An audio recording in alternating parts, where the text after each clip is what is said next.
Each of us has our story.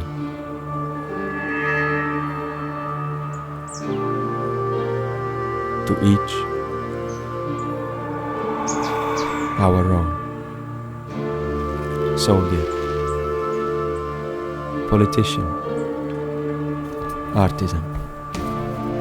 This is how empires are built, on the stolen identities of ordinary citizens.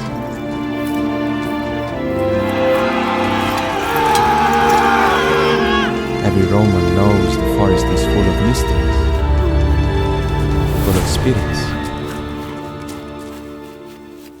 full of dangers.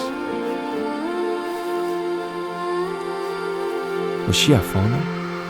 One of the goddesses of the forest? The fear I felt was real.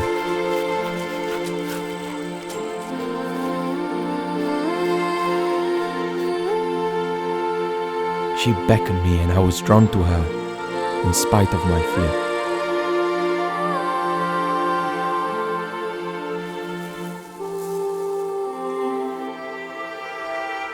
The symbol she wore prompted my question, and she laughed mockingly and uttered her response in a language I never learned, yet somehow understood.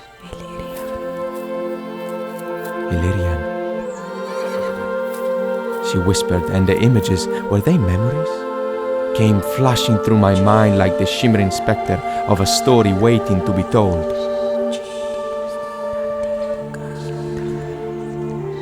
An anvil. Fire. A mother's tender embrace. I felt the warmth of a home long forgotten, long erased.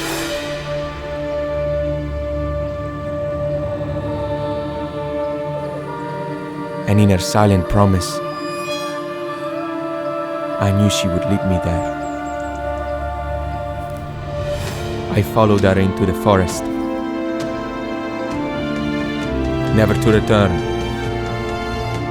never to call myself a Roman again,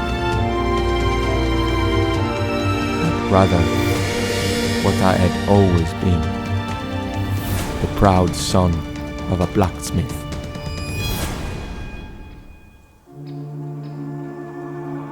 The Illirian blacksmith.